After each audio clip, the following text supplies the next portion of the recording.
በአማራ ፋኖ ክንድ ክፉኛ የተመታውና የውድቀት ዋዜማ ላይ የሚገኘው የብልጽግናው አገዛዝ ሰራዊት እርስ በርሱ መበላለት መጀመሩ ተሰማም።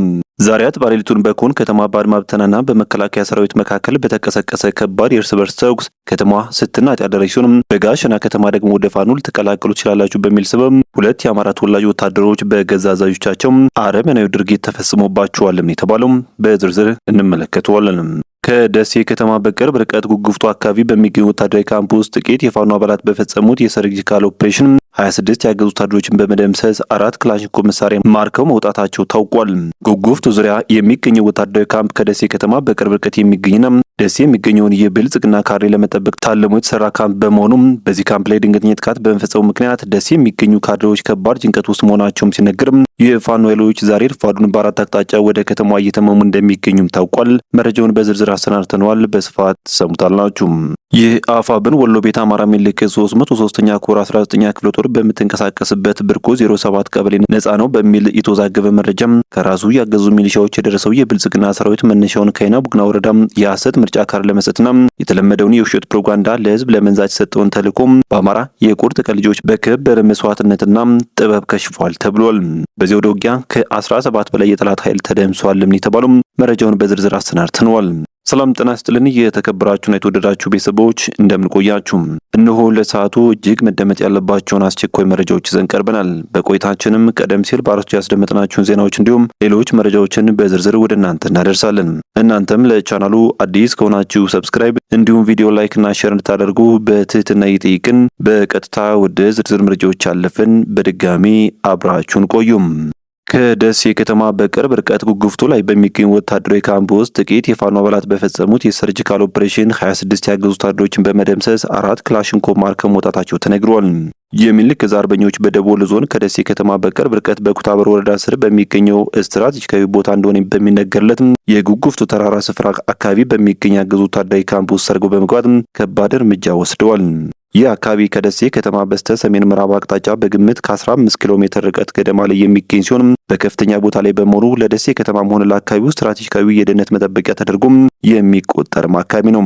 በወታደራዊ ስልት ረገድም እጅግ ወሳኝ ስፍራ እንደሆነም ይነገርለታል።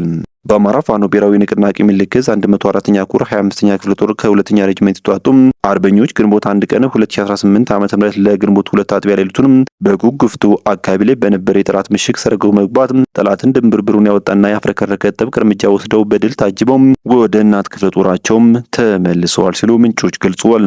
በዚህ የፋኖ ስልታዊ የረቀቀ የጦር በላት በታየበት ከባድ እርምጃ 10 የሚሊሻና የፖሊስ አባላት ሲገደሉ ከ16 በላይ የሚወስድ ደግሞ ክፉኛ ቆስለው ለሕክምና ወደ ኩታበርና ደሴ መወሰዳቸው ተረጋግጧል።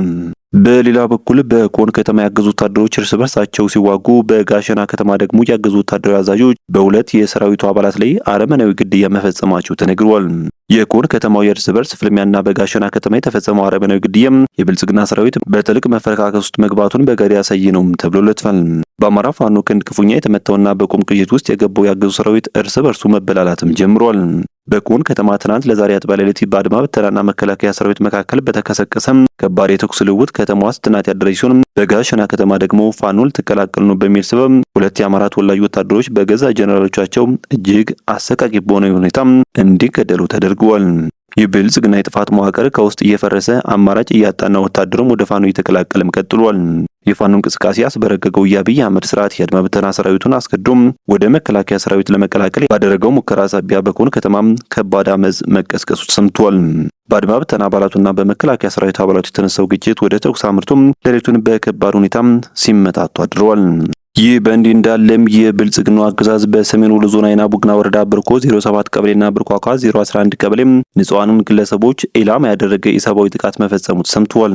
የአፋብን ወሎ ቤት አማራ ምልክት 303ኛ ኮር 19ኛ ክፍለ ጦር በምትንቀሳቀስበት ብርኮ 07 ቀበሌ ነፃ ነው በሚል የተወዛገበ መረጃ ከራሱ ያገዙ ሚሊሻዎች የደረሰው ያገዙ ሰራዊት መነሻውን ከአይና ቡግና ወረዳ የሐሰት ምርጫ ካርድ ለመስጠት እና የተለመደውን የውሸት ፕሮፓጋንዳ ለመንዛት የተሰጠውን ተልዕኮ በአማራ የቁርጥ ቀን ልጆች በከበረ መስዋዕትነትና ጥበብ ከሽፏልም ተብሏል። ቀድሞ መረጃውን ያጠናከሩት የፋኖ አናብስቶች አገራማን ብሎ እየተከተለ የመጣውን የብርሃኑ ጁላን ጦር ባላሰበውና ባልጠበቀው መንገድ ሰብአዊና ቁሳዊ ኪሳራ አድርሰውበታል። በዚያው ውጊያ 7 የጠላት ኃይል ሲደመሰስ 11 ቁስለኞችን በአምቡላንስ ወደ አይና ቡግና ይዞም ተመልሷል። በዚህ መብረቃዊ ምት የተበሳጨው የብርሃኑ ጁላ ጦር የሳተ መረጃ ደርሰኛል በሚል የራሱን ተላላኪ አንድ ሚሊሻ ሲረሽንም ብርቋቋ ዙሪያ 11 ቀበሌ አልጋዞ ጎጥ ላይ እህል ለማስፈጨት ወፍጮ ቤት እየሄዱ የነበሩ ንጹሃን ግለሰቦች ላይም የጭካኔ በትሩን አሳርፎባቸዋል ሲሉ የመረጃው ምንጮች ገልጸዋል። የተወደዳችሁ ቤተሰቦች ከትሩዝ ኒውስ ለሰዓቱ የነበሩና አጫጭር መረጃዎች እነኝን ይመስሉ ነበር። በቀጣይ በሌሎች ዜናዎች እንዲሁም ጥቆማዎች እስከምንገናኝ በያላችሁበት በሰላም ቆዩኝ።